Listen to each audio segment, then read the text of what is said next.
All right, everybody, welcome to the Oregon AMS February meeting, a look back at the historic 1996 floods. Thank you for being here. By the way, if you were stuck in traffic on I-5 with the landslide, I am sorry, but we're glad you made it now. So, shout out to our friends, PBOT, ODOT, for getting that thing cleared off today. Who had a landslide closing a freeway on your bingo card for today? I didn't. By the way, I also find it very funny that we look back 30 years at this flood, and it was a very similar setup to what we just went through this last week, right? Some low elevation snow, kind of a rapid warm up, and now we are here talking about it. So we will not be back at OMSI in 30 years talking about this week's very weak atmospheric river, because we are in actually one. Real quick, one quick addition to our program. And we will get to that here in just 1 second. But these are our presenters. We're going to have Jim Todd. He's the Director of Space Science and Education here at OMSI. Dylan Rivera, the Public Information Officer from PBOT. Tanya Franson, the meteorologist in charge at the National Weather Service. Paul Scafani, he's with the U.S. Army Corps of Engineers and the Silver Jackets Committee Lead. I'm Bobby Corser. I'm your president. I'm a digital meteorologist at K2 here in TV. We are adding Roger Sutherland. He's a semi-retired water resources engineer to my presentation. So you'll hear from Roger coming up in a few minutes. Great stuff. And then Kark Kafel, he is a semi-retired tugboat operator who was on the Portland Harbor during this 96 floods, which is great. I love this photo here. This gentleman is down at the restaurant, which was Newport Bay. If you look here, this ramp is going up. Normally these ramps go down, but this ramp is going up.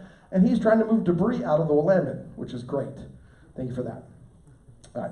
As I said, I'm Bobby Corser. I am your Oregon AMS president. We've got Tanis Leach over here. Tanis is our vice president. Phil Welke is the money man. He's here somewhere. I know he's right here, walking in the door. Counselor Steve Pierce. Steve, where are you at? He's over here from Coin 6. I'm so sorry. Secretary, I apologize.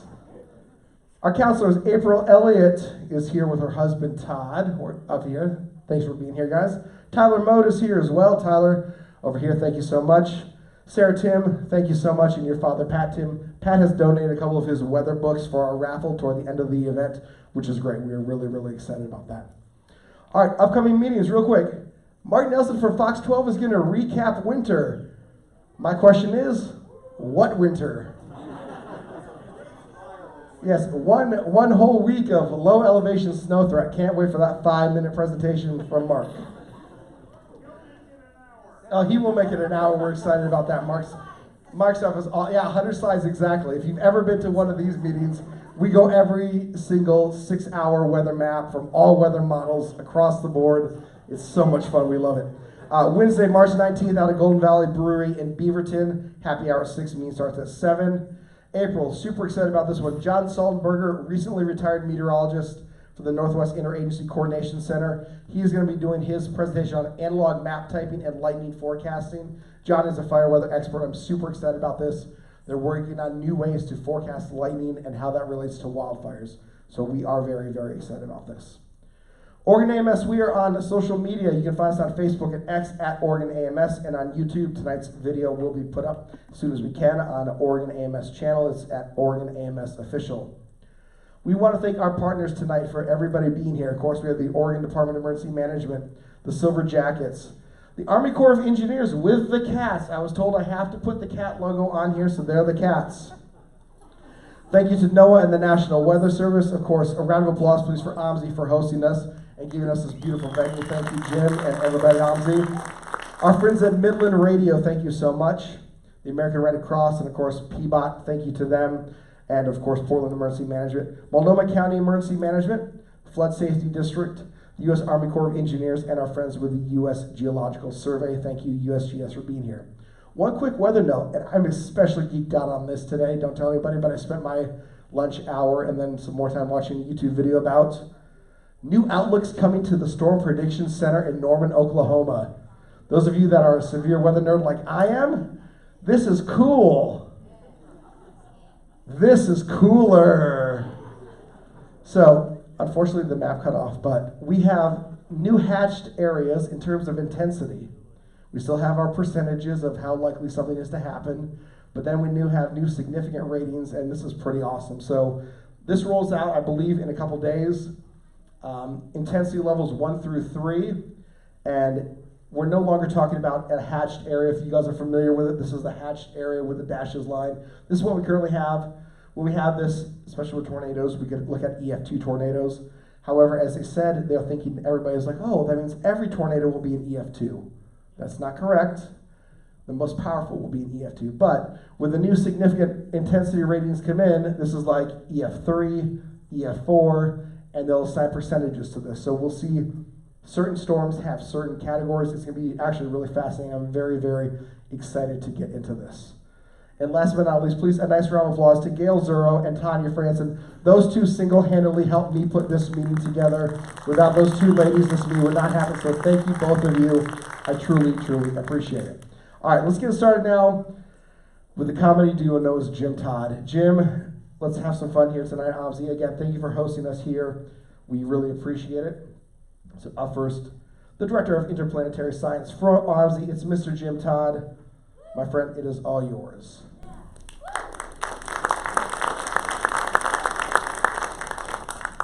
Okay, well, first of all, everybody, welcome to OMSI. I want to introduce my good friend and also colleague, Jerry Bogorad, who's the former manager for facilities. Director of facilities, Yeah, yeah, so- and was here during the flooding and had a lot of good times with it.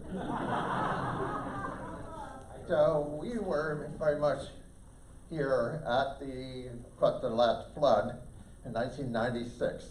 And so we're delighted to be here to celebrate, maybe celebration, the 30th anniversary of the flood. And there's actually a plaque, there's actually a kiosk sign on the Esplanade honoring the 1996 flood that happened. But this is not the only time that happened, because OMSI was here in 1996. But the Willamette had flooded numerous times. But this one in particular was the one that affected OMSI a great deal. And let's talk about what happened on that particular February in 1996. Oh, this is the big screen. So just want to point out, here's OMSI. That makes it look like the submarine is floating in the river, doesn't it? Okay. And so the water was quite high, and we also see that the boardwalk over here, it almost looked like there wasn't even a boardwalk. So this is OMSI, and we look at a different angle, okay? There's OMSI right there. So look how high the water was coming up to the walls and what have you, and I will never forget that sight. And that day, I was flying out to Houston, Texas, and the plane came right over the city of Portland. That's what it looks like, and I said, oh my gosh, we are in trouble. And so what a spectacular view that was. And then all of the bridges were up, every single one of them. And it was an incredible amount of water that was coming down. It kind of led up from the snow that we have in the mountain, the rapid melt off, all of that, which you're going to be hearing about a little bit later. But it was just something else. It was just going on and on. And you've never seen so many sandbags in your life. Okay? They're all lined up along the boardwalk. And look at this up. The dock was completely submerged at that point. I'm going to jump in here on Jim. First of all, I haven't seen this. I gave some of the pictures, but I haven't actually seen the presentation, so that's why I'm kind of looking at it. But first off, I hope you notice that I'm sporting my old OMSI colors. This was some of the OMSI wear at that time. And one of the reasons I'm wearing it is because when OMSI moved here in '92, after many successful years up in Washington Park, hopefully some of you remember that, this was a big, bold, new adventure for OMSI. I mean, OmniMax theaters.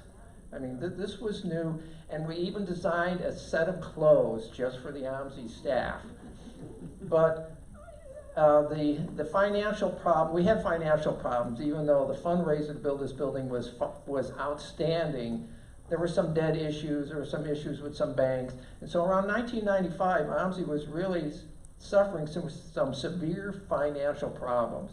I don't know if people remember the OMSI auction all those years. That was the last year of the auction. They discontinued the auction that year.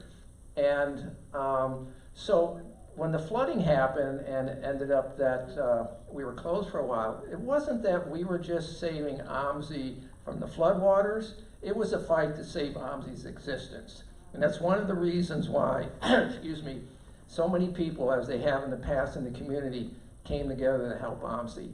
And I don't know if we'll show later, but see that sandbag wall along the river?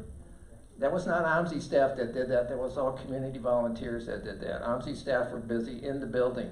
Community people just came and did that by themselves.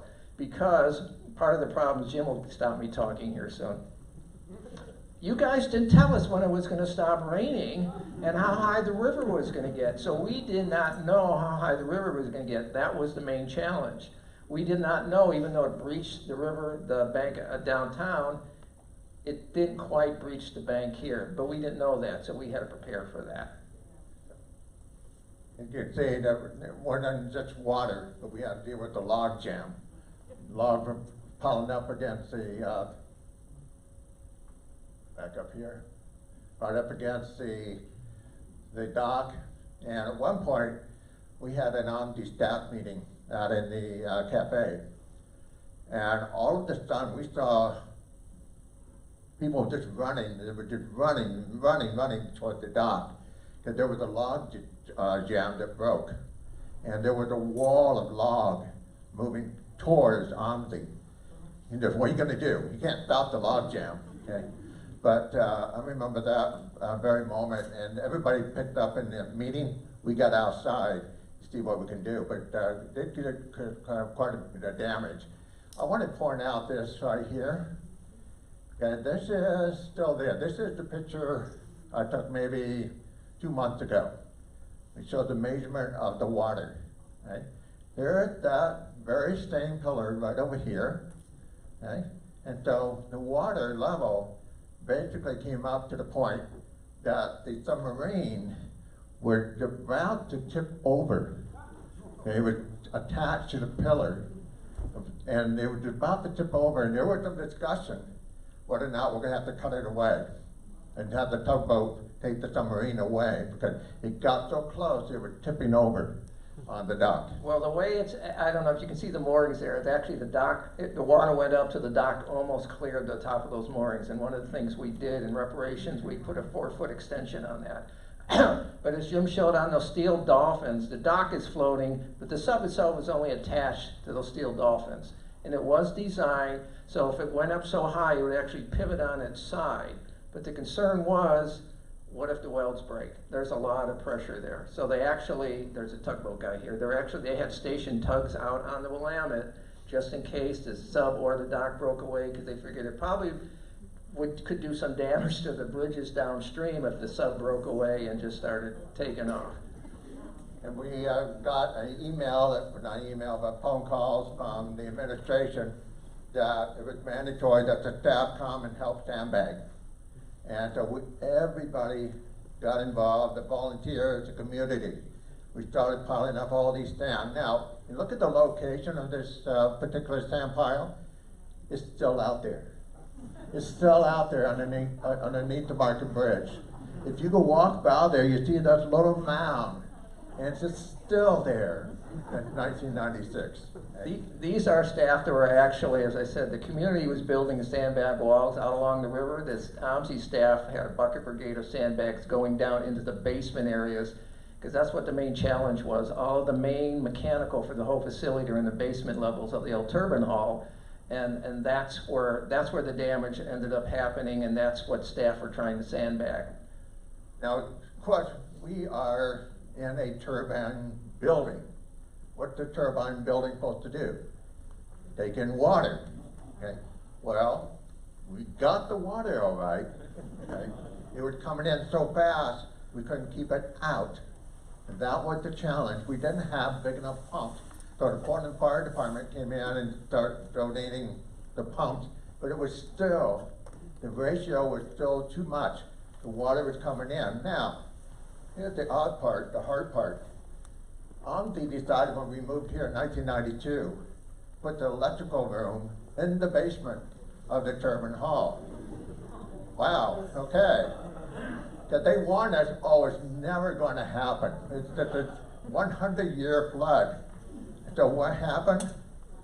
the electrical room got flooded. Well, here's where I'll jump in again, because Yeah. this is Jerry's story. So this is on the south of the turbine hall, and that's where most of the water is being directed toward, and that's where it's being pumped out. As Jim said, all the major mechanical is on the north end. And so everybody was busy there, and my boss wanted to keep me out of the way, so I had a squeegee. And I was over on the north end, just kind of squeegeeing the water away from the electrical room and areas into the elevator shaft, because it was still draining. And at one point, that's the maintenance man, Jack Hopple. We actually had to cover up that vent so the water wouldn't come in and inundate the HVAC system. So I'm sitting in the electrical room with this little squeegee, keep myself occupied, and all of a sudden I see the water is coming up through the ground in the conduit. I look around and I'm standing, I see all these 10,000 volt electrical panels. And I get on the radio and I go, Rod, you got a problem here. He says, leave me alone, we're busy down here. We got to get this stuff done. I said, no, Rod, there's a problem here. I'm taking my squeegee and I'm leaving. Bye. But one of the reasons people say, why was OMSI closed for 4 months? The building looks okay. But in that electrical room, we didn't realize there was actually you can keep scrolling through, an open vault under there, and the hydraulic pressure built up so much it actually lifted the floor and broke it. So we had to disconnect all the electrical service and rebuild all that. And then, so OMSI ran on, it's one of the reasons we were closed, we had an electrical service. We ran off a couple generators, so we could only operate a small part of the building. And also because of the shutdown, we had to let go about half of our staff. So the staff that was left over, we huddled into one part of the building, set up offices, we had limited air supply and stuff. But unfortunately, we lost a lot of good staff at that time. And one of the things that happened too, that I've heard it talked about a lot of times, is that the water pressure of the Willamette River was so strong that we're pushing up against the turbine building. It actually moved the building 1/8 of an inch, right? And it caused a crack to appear from the lobby underneath the turbine building. And so that's how strong the force of the water was. And for me, because the turbine building was closed down, so was the planetarium. So we had to close down the planetarium because there was no air, no electricity, and what have you. And so I had to let my staff go. And then I lived in the basement of this OmniMax theater, right down here, right underneath here, for a few months while we were recuperating what was going on. Now, remember I said the air was not moving in the planetarium? When we finally were able to go in, I've never seen so much moss inside that room. And there was a lot of cleaning up to do. But we survived. We figured out a way. Well, they actually determined that the water was contaminated, so they considered the whole building contaminated. So the custodial staff got to stay on because they had to systematically go through every square inch of this building and disinfect it, essentially. Yeah, so we were headline news, and we were forced to shut down, obviously, and we had to really rely on FEMA to get us back on our feet. Here's the list of all the things that we had to fix for to be able to reopen in May. That's a cleaning list, isn't it? You take a look at that. Everything from the submarine, the dock, the air handler, the pipe, the turbine hall, it goes on and on and on and on. It was a major undertaking, and the community and the city of Portland came to the rescue and helped us get back on our feet. Okay? And in the meantime, I bet you many people didn't know this, we used to have a president that was a former astronaut of Skylab, Ed Gibson. Okay? Boy, did he get it, have no idea what he was getting himself into. Okay? And so, he said, I'm just coming here to dust off a couple of exhibits. I wasn't expecting financial disaster and floods. Can you imagine? I said, oh great, I got a president that's gonna give me all the support for the planetarium, everything that I've ever wanted. And so, he wasn't here very long, but he was the president and the mess. And then we have community support, FEMA, what have you. This was their making announcement when we were given FEMA floods, FEMA funds for the reparations. And part of the, OMSI did not have to repay the funds if we took measures to keep, to prevent the damage from happening again. So we knew we couldn't keep the water out of the buildings in high water situations, but we had to establish a water management system to be able to pump the water out as fast as it could come in. And we determined we had to have a capacity of, I think, about 45,000 gallons a minute. So we had a community, we had a campaign, reopened in May. We had T-shirt for our grand reopening, and we have planned for special attraction. Star Trek look-alike contest, I forgot about that. Yeah. And so we had Star Trek, we actually had a show called Rhyme Rendezvous, LeVar Burton, for the planetarium show. But it was a big deal. It was a lot of work, and we were able to prevail, and we finally were able to reopen to what you see now. I just want to mention a couple more things, just to give you an idea how much the public supported OMSI. At one point, when things were going on, you didn't have phones or pagers, so everybody communicated over radio announcements. And Rod McDowell, the gentleman who was in charge of facility, at one point went on the radio and said, "We need pumps. We need pumps." People were lined up down Water Avenue bringing pumps. Now, they were bringing aquarium pumps and little pumps they actually went and rented, but we had to put somebody out there just to, thank you, no thank you. We need pumps, not little pumps. And then also, besides sandbagging, people came in because, again, we didn't know that the water wasn't going to come in the building, so we pulled all the exhibits off the main floor. Now, the exhibit staff was moving, while the exhibit staff was moving the big things, the public was in there, bucket brigade, moving exhibits, all the little things. So the public also helped inside the building. But Okay, one last thing too. Now we have pumps in the basement of the turbine hall. We have major pumps. They're designed to take out the water equal to the amount that comes in. Now, you'd be surprised, you ever go down to the basement, it's amazing, by the way. If you go down to the basement of the turbine hall, you hear water flowing in. You know that OMSI waterfall, it's still coming in a little bit. So when we get lots of rain in the wintertime, you can hear that sound. It's kind of like you hear it in the background. It's really something else. But we do have now big pumps, so we definitely don't want this to happen ever again. And we have the generators. All of that been factored into, so that we do not shut down again in the future. Okay, thank you very much, everybody.